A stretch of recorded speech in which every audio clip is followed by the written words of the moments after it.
दैनिक सवेरा के इस खास शुमारे में आपका खैर मकदम है। इस वक्त हमारे साथ बात करने के लिए मौजूद है बीजेपी के सीनियर लीडर, वो लीडर जिसने बीजेपी को कश्मीर में जन्म दिया। हाँ, मेरी मुराद सोफी यूसुफ से है।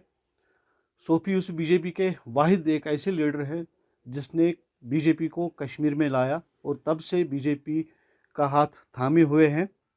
तो बात करेंगे सोफी साहब से। सोफी साहब, ये बताइए, सरकार के नई सरकार जो एनसी की बनी है, चार महीने हो गए, तो किस तरह से आप इन 4 महीनों को देखते हैं?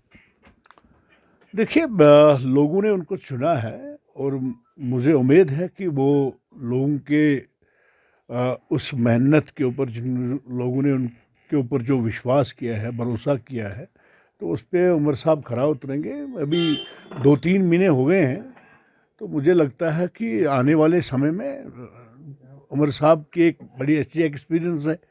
वो इससे पहले भी सीएम रहे हैं।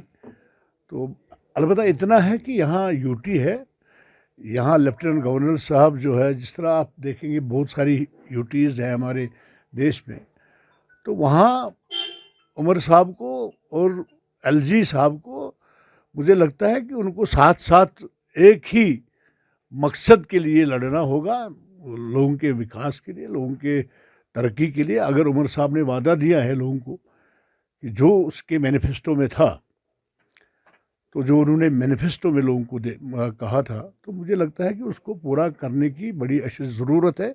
और जहाँ तक मुझे लगता है, उनकी एक्सपीरियंस से मुझे लगता है कि लोगों को कहीं परेशानी नहीं होगी। जिस तरह से उमर साहब ने वादा किया था, उसके नेशनल कॉन्फ्रेंस के मैनिफेस्टो में था कि 200 यूनिट्स बिजली के या 12 गैस सिलेंडर्स के या राशन के हवाले से, लेकिन अभी तक उनमें से एक वादे को भी नहीं निभाया गया। तो क्या कहेंगे? देखिए, आज के यहाँ के अवाम जो है वो जानते हैं, उन्होंने अगर यहाँ के अवाम के साथ कोई कमिटमेंट की है, अगर कमिटमेंट उन्होंने, उमर साहब ने उस पर खरा नहीं उतरे, तो अगली बार उमर साहब को सबक सिखाएंगे।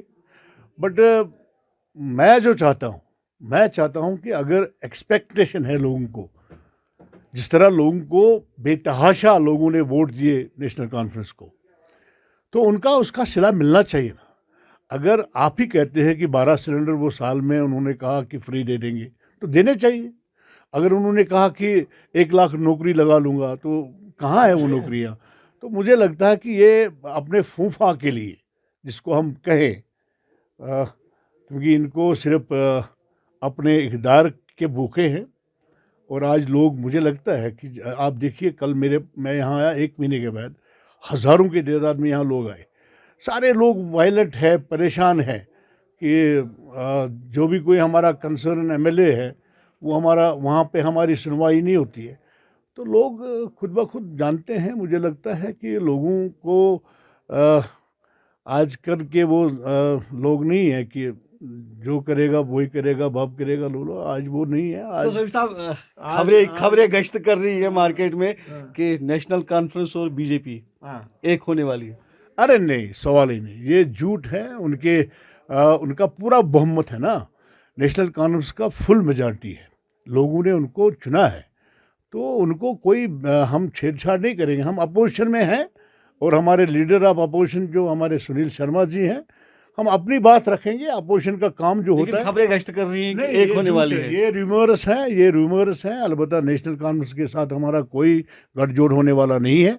अब हम लोगों को कहना चाहेंगे आपकी वसादत से कि जिस तरह आपने नेशनल कॉन्फ्रेंस को वोट दिए हैं, उस तरह उनसे काम भी ले लो। शुक्रिया। तो बिल्कुल ये थे सोफी यूसुफ, जिनका यही कहना है कि नेशनल कॉन्फ्रेंस और बीजेपी का कोई गठजोड़ होने वाला नहीं है। और उन्होंने लोगों से भी अपील की है, जिस तरह से आपने नेशनल कॉन्फ्रेंस को मैंडेट दिया है, तो उसी तरह से नेशनल कॉन्फ्रेंस से वो काम भी करवाए।